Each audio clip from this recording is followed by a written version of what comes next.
পতেঙ্গা বিচের স্পেশাল পেঁয়াজু, octopus fry এবং বিভিন্ন ধরনের সি ফুড এখন আপনি ঢাকায় বসেই খেতে পারবেন। ঢাকার মিরপুর ১১-তে রাব্বানি হোটেলের বিপরীতে পতেঙ্গা নেভাল পয়েন্ট নামে একটা নতুন ছোট রেস্টুরেন্ট হয়েছে, যেখানে আপনি বিভিন্ন ধরনের সি ফুড খেতে পারবেন। বরাবরের মতো আমি আমার বন্ধুকে নিয়ে চলে গিয়েছিলাম পতেঙ্গা নেভাল পয়েন্টে সি ফুডগুলো ট্রাই করার জন্য। আমরা গিয়েছিলাম সন্ধ্যার সময় এবং গিয়ে দেখি পুরো রেস্টুরেন্টটি ফুল ছিল।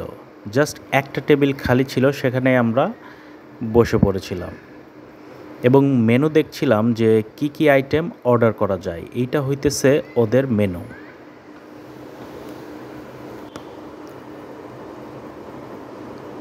অ্যাট ফার্স্ট আমরা অর্ডার করেছিলাম অক্টোপাস ফ্রাই, কলিজা সিঙ্গারা এবং স্পেশাল পতেঙ্গা পেঁয়াজু, আর সাথে 2টা সফট ড্রিঙ্ক। স্পেশাল পতেঙ্গা পেঁয়াজু বেশ মচমচে এবং ক্রিস্পি ছিল। এটা খেতেও বেশ ভালো লাগতেছিল এবং এটার প্রাইস ছিল 90 টাকা।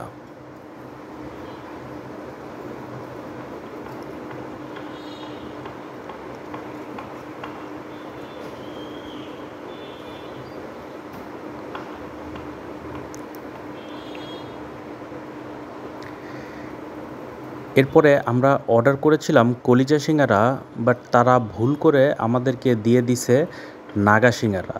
তো আমি এখানে ভেঙে দেখতেছিলাম যে আসলে কলিজা সিঙ্গারার ভিতরে কয় পিস কলিজা দেয় তারা।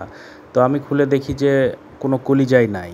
তো ওদেরকে আমি ডেকে বলি যে আপনারা মনে হয় ভুল করে আমাদেরকে কলিজা সিঙ্গারা দেন নাই। তো ওরা সরি বলে যে আমরা চেঞ্জ করে দিতেছি। তো অলরেডি আমরা 2টা নাগা সিঙ্গারাও ফ্রিতে টেস্ট করে ফেলছি। এরপরে তারা আমাদেরকে চেঞ্জ করে কলিজা সিঙ্গারা দেয়।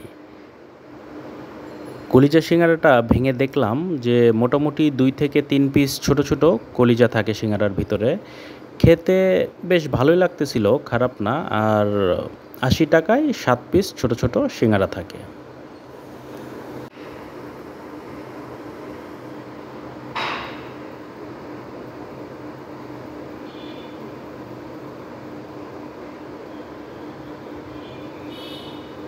এরপর অক্টোপাস ফ্রাই ট্রাই করার পালা। এইটার দাম ছিল 170 টাকা এবং ছোট ছোট 10 থেকে 12 পিসের মতো ছিল। এটা সস দিয়ে খেতে মোটামুটি ভালোই লাগতেছিল। একেবারে আহামরি কিছু এরকম বলবো না, বাট মোটামুটি ভালো। এগুলো খাওয়ার পরেও পেটটা কেমন জানি ফাঁকা ফাঁকা লাগছিল, তাই আমরা অর্ডার করে ফেলি লইটা ফ্রাই, যেটার দাম ছিল 200 টাকা এবং 10 পিসের মতো ছিল।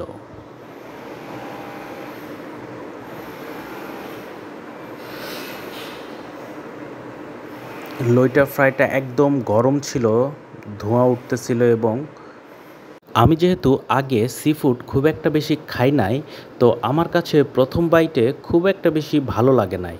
তবে কিছুক্ষণ খাওয়ার পরে টেস্টটা আস্তে আস্তে বাড়তেছিল এবং সস দিয়ে খেতে বেশ মজাই লাগছিল। অনেস্টলি যদি বলি, ওদের প্লেসটা ছোট বাট সুন্দর ছিল। খাবারের টেস্ট মোটামুটি ভালো, তবে আমার কাছে সবথেকে বেশি ভালো লেগেছে স্পেশাল পতেঙ্গা পেঁয়াজু। তবে কোয়ান্টিটির তুলনায় দামগুলা আমার কাছে একটু বেশি মনে হয়েছে। আজকের মতো এখানেই বিদায় নিচ্ছি। ভালো থাকবেন, সুস্থ থাকবেন। আল্লাহ হাফেজ।